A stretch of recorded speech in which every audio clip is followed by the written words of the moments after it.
feel shit. Every murder case got a witness. Whole block going through the blues.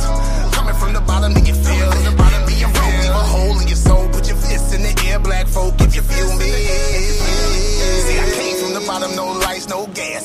You can get robbed, no pipe, no mask. Throw a tea party, don't invite your ass. Now your belly got tissue to wipe your ass. It ain't no love from the government. Every president been on some sucker shit. Young niggas busting shit, no, I'm not loving it. This is the option they stuck me with. Grind hard till I'm filled it, filled it, filled it, filled it, filled it, filled it, rich, you feel me? Grind hard till I'm filled it, filled it, filled it, filled it, filled it, filled it, rich, you feel me?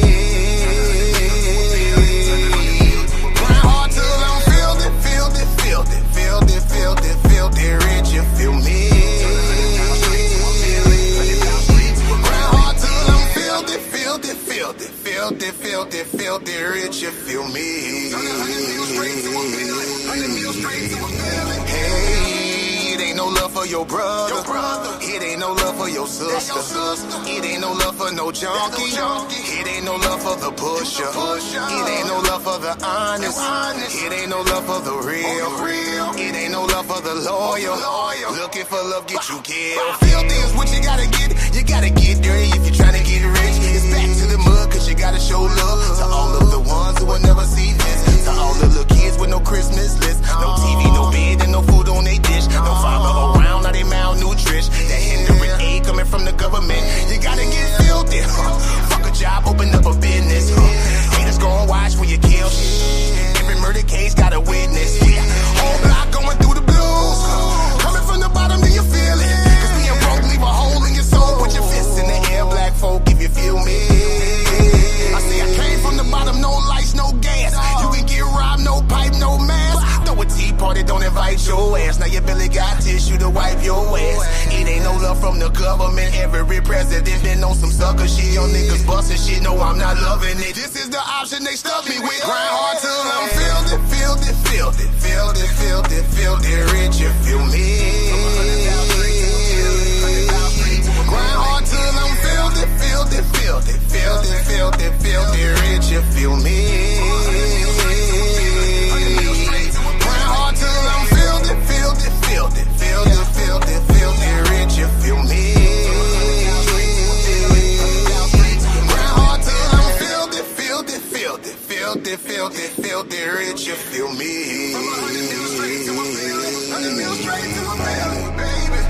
It ain't no love for your brother.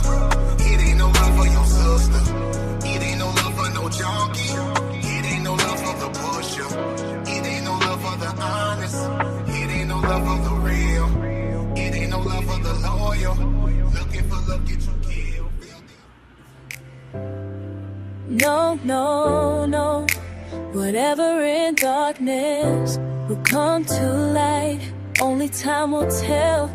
When you ally only with truth. Ooh, yeah. Only then will you see the light. Can't conceal the no, no, no. No, no, no. Whatever in darkness will come to light. Only time will tell. When you ally only with truth, yeah. Only they will realize. You say a wicked man runs when no one pursues. Reap what you sow, pay your dues. Don't be dollar playing with fools. Gotta be ahead of curve like a compass tool. Self-evaluate, are you narcissistic and pompous too? Know that self mean you got a lot to do. Truth the only ally that should be blinding you. The truth blinding if it ain't shining in you. Pressure foam, diamonds from soup. Only then will you see the light. Can't conceal the truth. No, no, no. Whatever in darkness will come to light. Can't conceal the truth. Never see the light. I probably won't see the light. When you ally only with truth.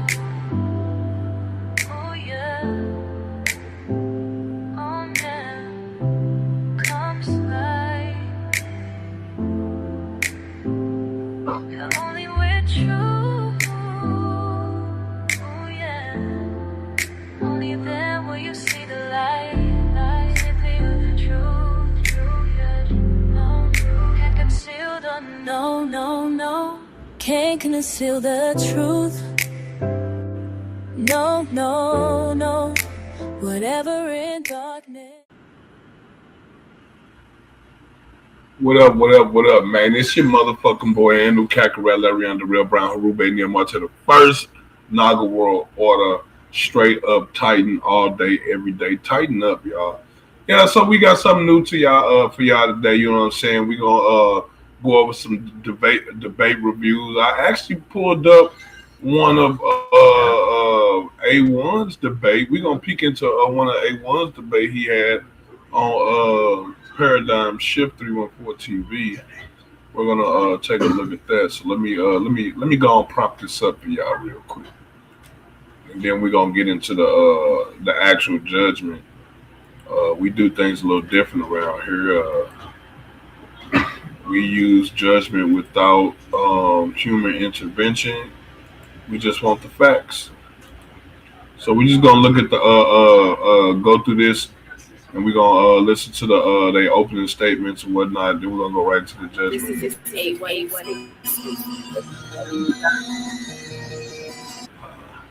Welcome to Paradigm Shift TV 314.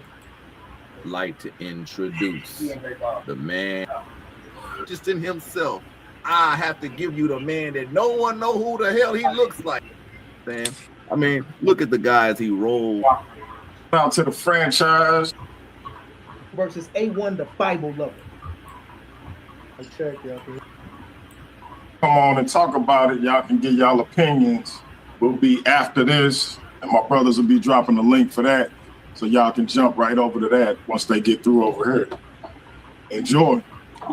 That's right. Also, I want everybody on Paradigm Shift TV 314 wish DMG and Lady DMG, aka Jam, a happy anniversary. I believe they've been married longer than Sage has been alive. So wish them a happy anniversary for a successful Black power couple. Yeah,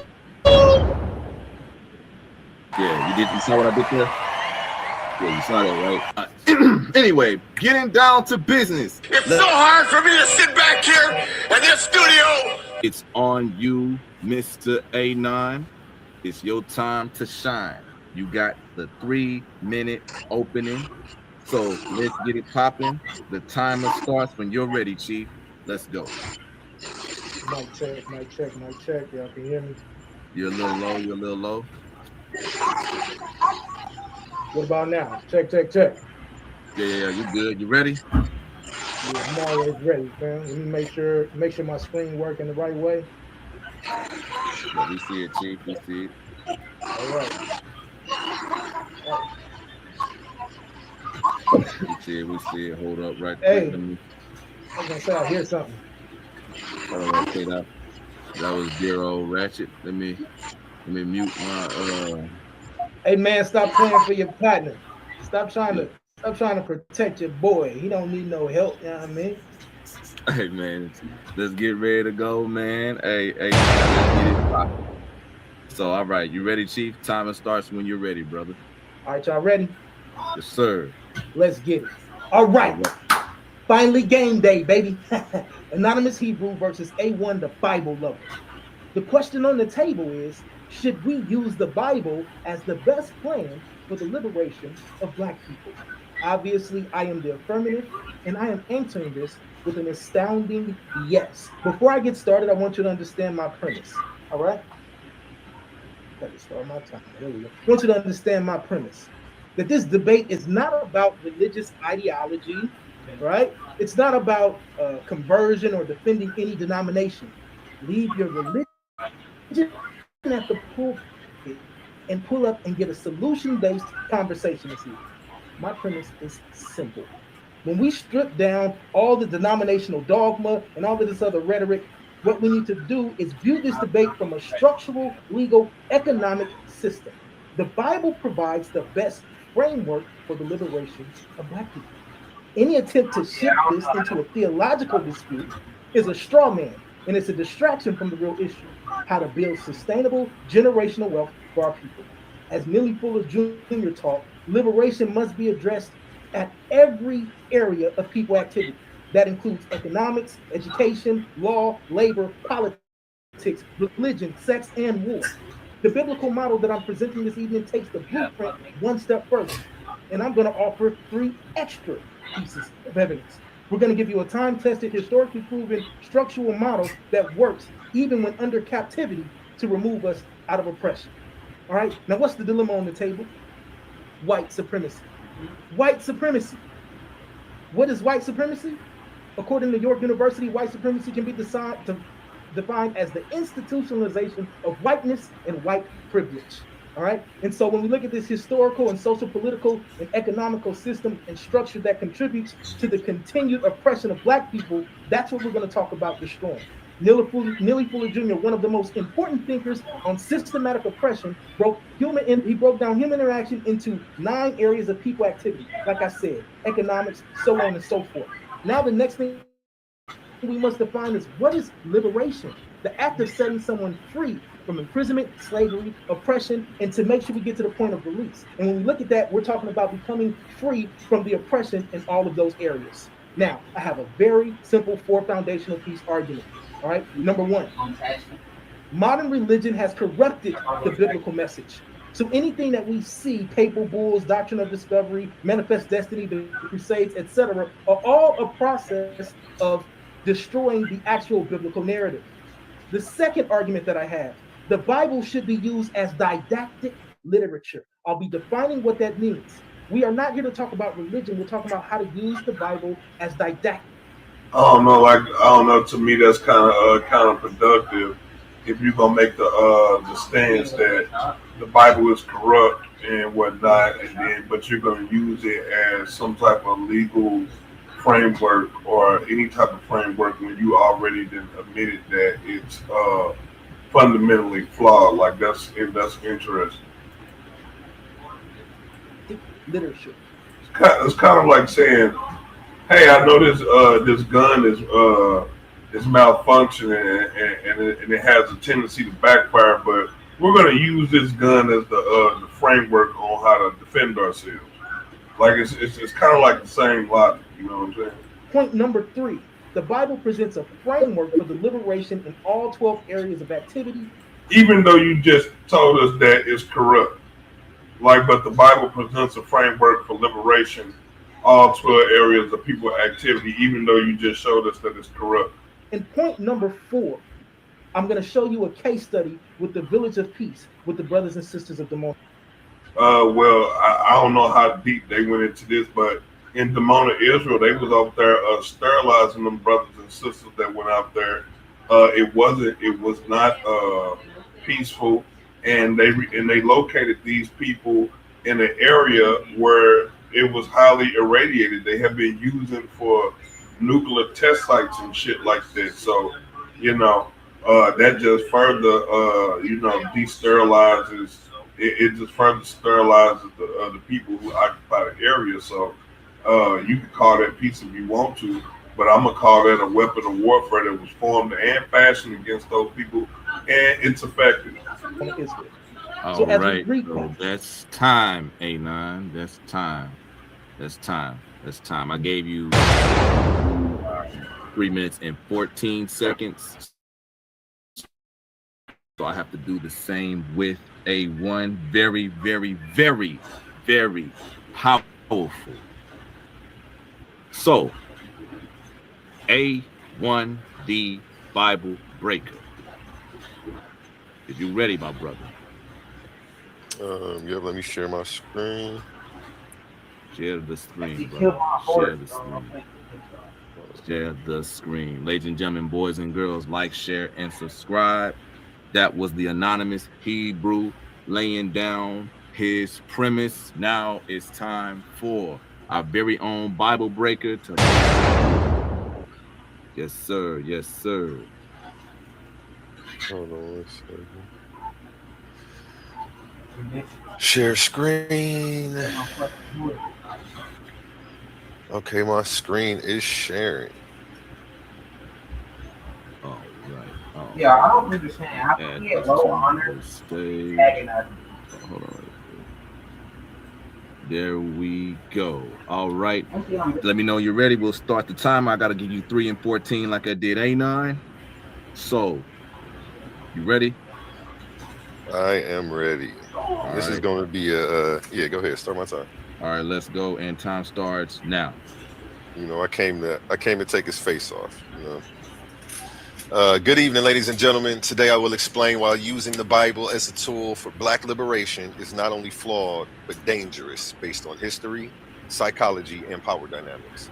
Anonymous Hebrew could have stated that we should co-opt certain concepts from the Bible or certain ideas and incorporate them into a new plan. That's not what he's done. He wants to use the Bible in its entirety as the sole tool for liberation of Black people. While it's true that many of us have drawn hope and inspiration from its pages, we must not confuse emotional comfort with practical liberation. Historically, the Bible has been not a unifying force for our people, but a tool of division, control, and colonization. From slavery-era pastors preaching obedience to enslaved Africans to modern-day denominations arguing over doctrine, religion has often fractured Black communities rather than brought them together. I will demonstrate that using the Bible as our primary path to freedom is not only counterproductive, but dangerously misleading.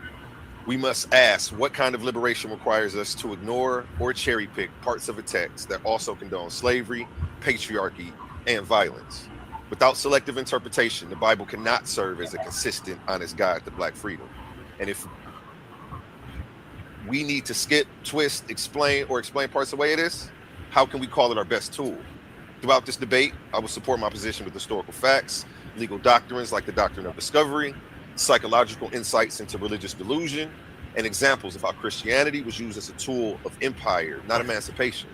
Real liberation demands truth, critical thinking, and unity, not the selective use of a text that was once used to justify our oppression. Let us examine the evidence, not just the tradition. Okay? And the flow of my argument will go as this. First, I'm going to go into the burden. Then I'm going to go into the fallacy.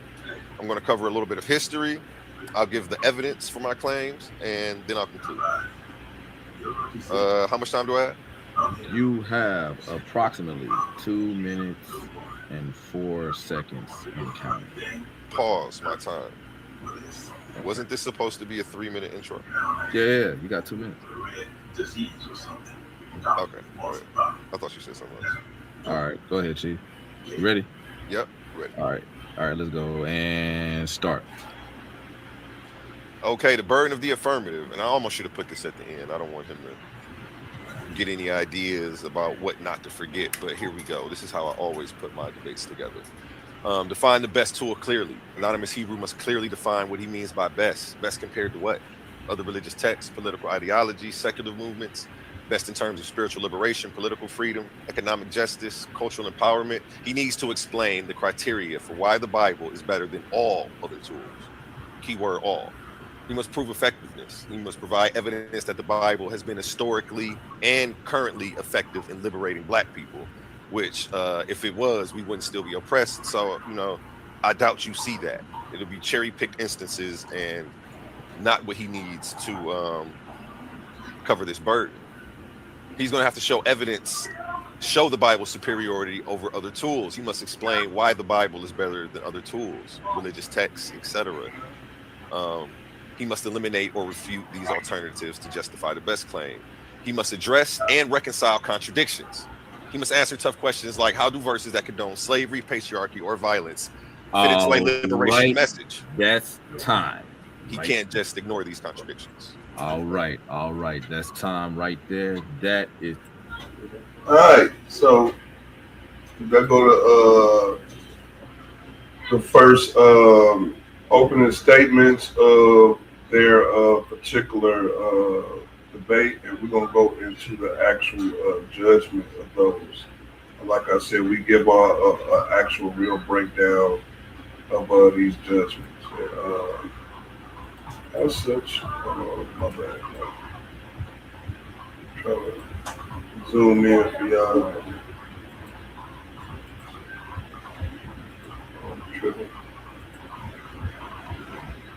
Maybe a little bit more. There we go.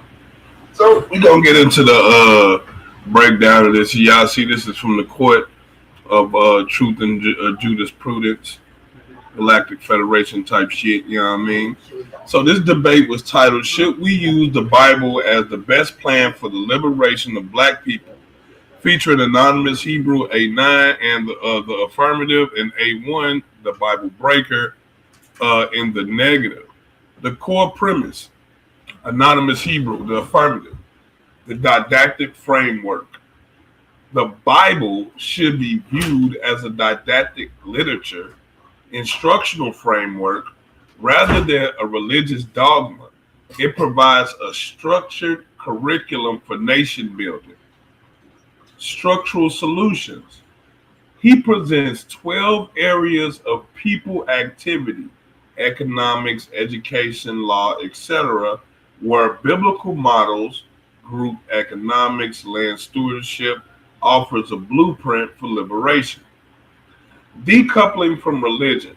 Modern Christianity is a corruption of the biblical message, the doctrine of discovery and slavery, where political misuses of the text, not reflection of its true content. Points to case study. Points to Village of Peace, Damona, Israel, as living example of a community using biblical models for self-sufficiency. Which I don't know why he didn't use some people like the Amish. Could have used the Amish. They're a Christian society that's using biblical principles, but you chose to use Damona, Israel. But that's anyway. A1, the Bible breaker, is the negative in this one. So his premise is the false dichotomy that A9 is presenting.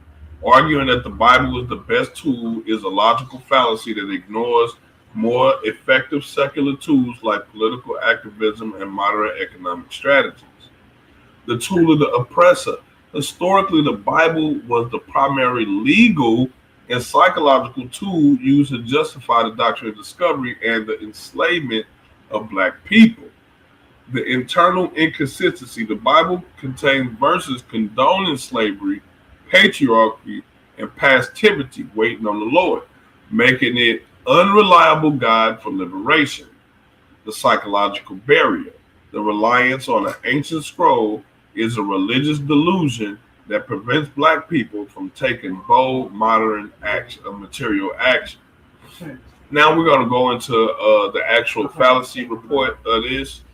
So what this does is it basically goes in and it finds all the fallacies from both debaters, and then like it basically counts the fallacies. It counted the fallacies and whatnot.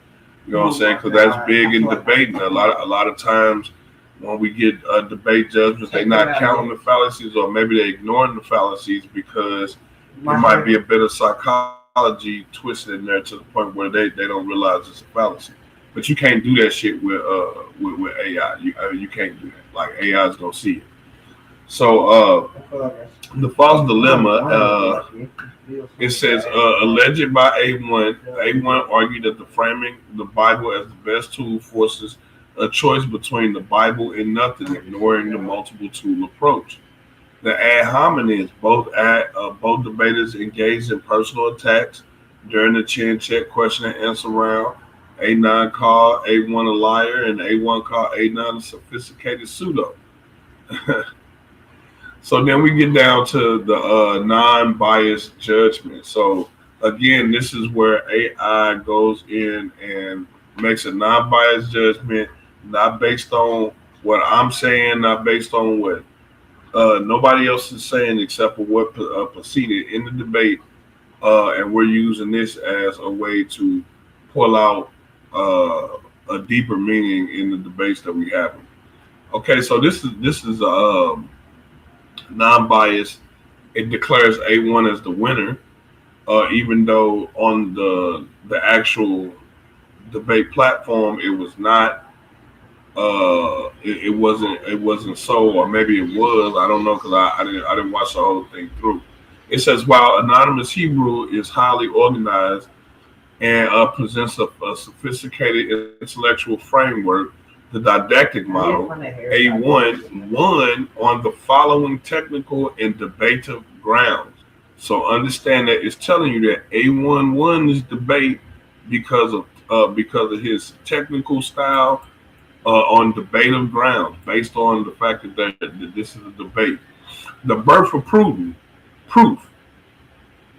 A9's premise relied on the filtering of everything through the Bible.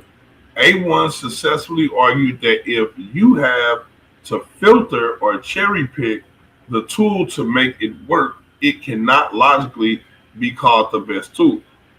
Historical evidence. A1 anchored his argument in the legal reality of the doctrine discovery. He successfully argued that the Bible has not been used more effectively as a tool of subjugation than liberation. A9 struggled to provide a historical counterweight beyond a single small community in Demona. The question and answer round, the chin check, right? This round was a deciding factor. A1 remained aggressive and successfully forced A9 into a defensive backpedaling regarding whether the Bible is the only tool or just framework. A9's refusal to answer certain direct questions during his cross-examination period significantly weakened his standing with the judges in this context of the specific debate format. In summary, A9 won on vision, but A1 won on logic and historical application. A1 successfully dismantled the best two superlative, which was the core requirement of the debate topic. So as you see, AI deems A1 the winner, hands down. Unbiased judgment. This is a non-biased judgment done by AI, and there you have it. That is a breakdown of that debate, and you see the real true judgment without human error, included into that. And we just we're gonna go on to the next one, man. We you know what I'm saying, we on the road right now, so we just gonna go on to the next one. Hold on, let me actually prompt that up for you.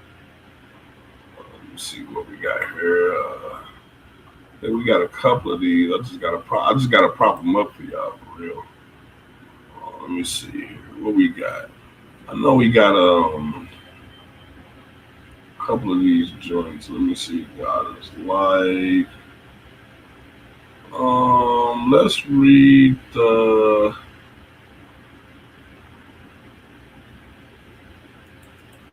Let's do the Lex Vortex. Are you calling me? Okay, so in this one, this is a whole different debate. Yeah. This is between me and hold on, I'm sorry, guys. I'm taking my hair down. Put this back up. Stop sharing real quick. I'm taking my hair down.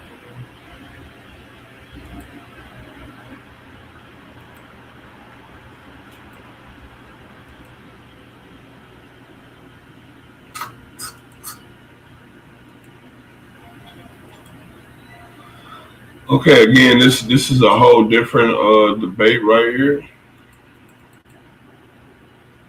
This one was between me and Lex Vortex. This was the prime source versus the void of ligands. You see, it's Anu Kakarat, me. That's Laurel Burns, your boy. The Council for Electromagnetic Light Theory, and Lex Vortex for the Council of Dark Matter, Dark Energy Theory. So you see, I'm the plaintiff in this one, right? It says God is light.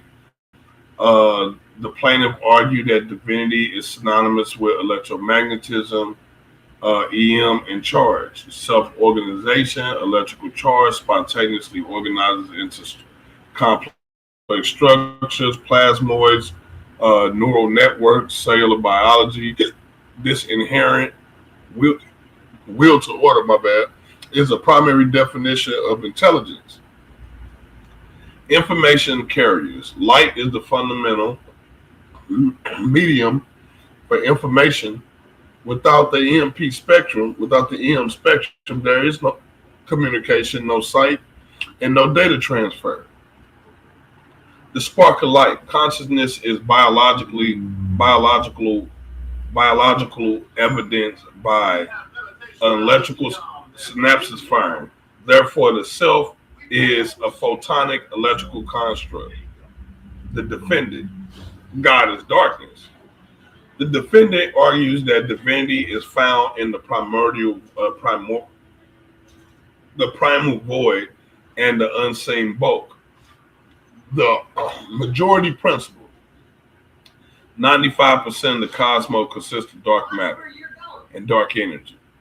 The 5% of light is statistically nominal, a temporary disturbance in a dark universe. Priority of existence. Light is a byproduct of mass and fusion. Darkness, space, exists prior to the first photon. The unknowable God must be mysterious and undetectable. Dark energy, which drives the expansion of space, fits this description as an all-powerful, invisible hand. The judicial assessment and logic. Lex Vortex logical fallacies and omissions. Upon cross-examination of logic, the court identifies three critical failures in the defendant's case. The dead God. The dead God trap. Lex Vortex admitted that consciousness is an electromagnetic phenomenon. Logically, this implies that his darkness, which does not interact with electromagnetism, is unconscious. A mindless, inert mass cannot be the supreme intelligence. The quantitative fallacy. My bad, y'all. I got hiccups and it's just coming. So Lex argues that volume equals authority. In logic, the weight of a stone does not make it superior to the intelligence of a man. 95% darkness is merely the scenery. The 5% light is the actor. The theoretical anchor. The defendant relies on dark matter and energy. Under universal law, evidence requires sampling. Dark matter is a mathematical ghost. It has never been touched, trapped, or observed.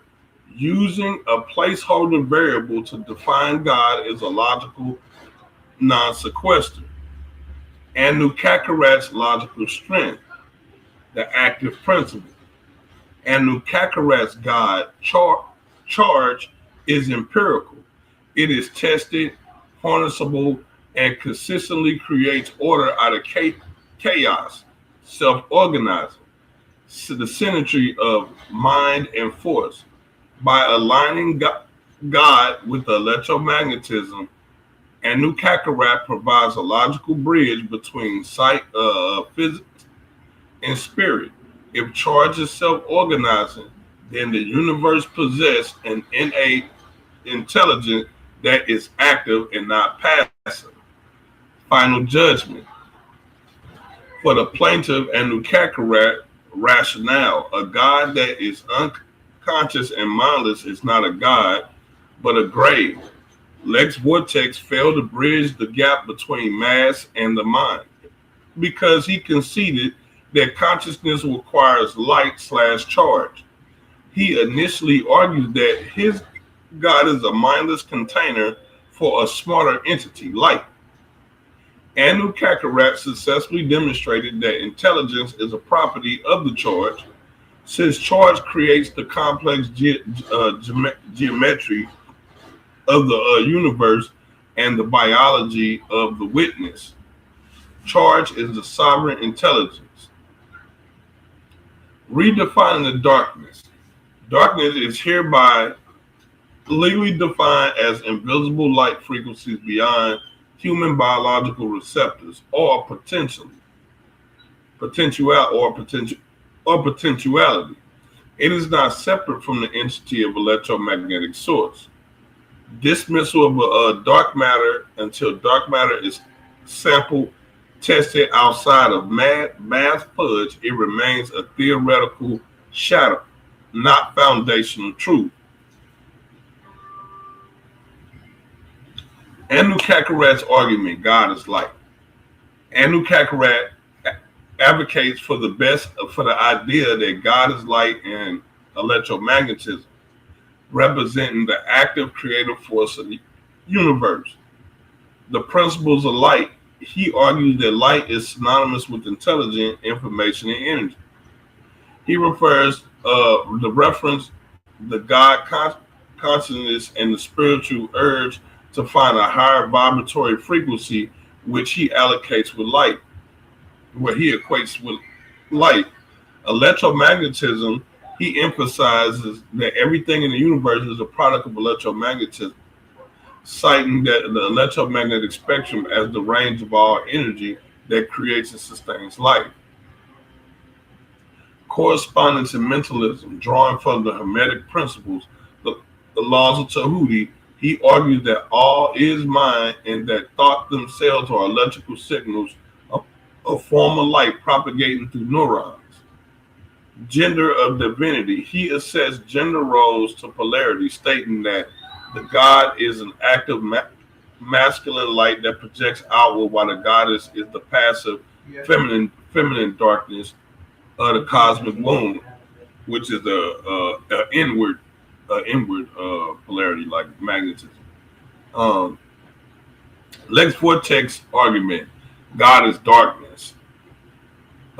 Challenges the notion that light is what, as a supreme creator, argue that light is merely a mechanical byproduct of the deeper, darker forces. Light as a byproduct, he explains photons, lights are produced through physical processes such as fusions in the sun or electrons moving through energy levels in an atom. Therefore, light cannot be the creator if it is the result of a process. Dark matter and dark energy. Lex highlights that the visible light and normal matter only makes up about 4 to 5% of the universe. The vast majority is 95% composing of dark matter and dark energy. He argues that dark matter does not emit light or energy. The true source must be found in darkness.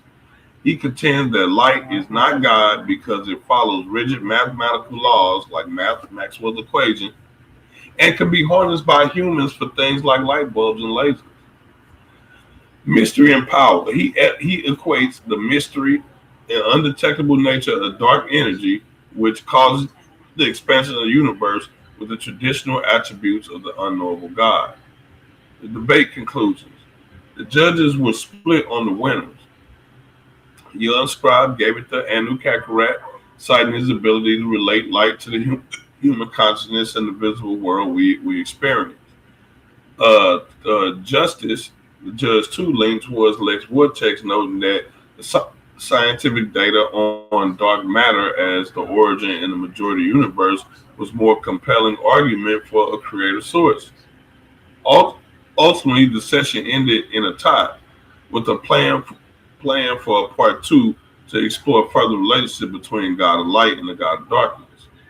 The omission regarding consciousness and electromagnetism. The debate touched on the idea that consciousness is the property of electromagnetism, which favored Anu Kakarat's God is light position. Consciousness as an electrical signal. Anu Kakarat argued that the thoughts are formed by neurons releasing neurotransmitters to generate electrical signals.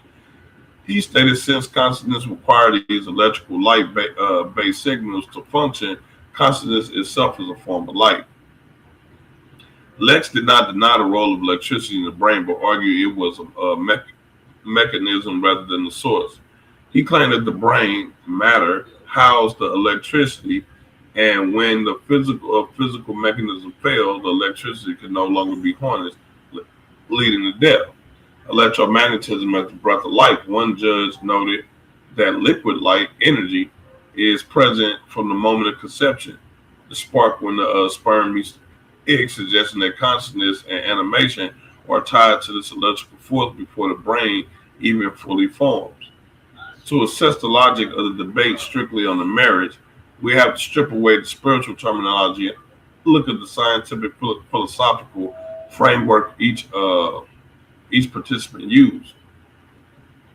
The central logic conflict lies in whether God, the source, is the primeval darkness or the active energy light. The logic of Anu Kakarot is based on the imperialism, and hermeticism. The argument from consciousness, he poses that because consciousness is measurable only through bioelectrical activity, synapses firing, and because electricity is a form of electromagnetism, light, then consciousness is light. We define God as an intelligence or information, then light is the most logical candidate because light is the primary carrier of the information in the universe, be it electromagnetic spectrum.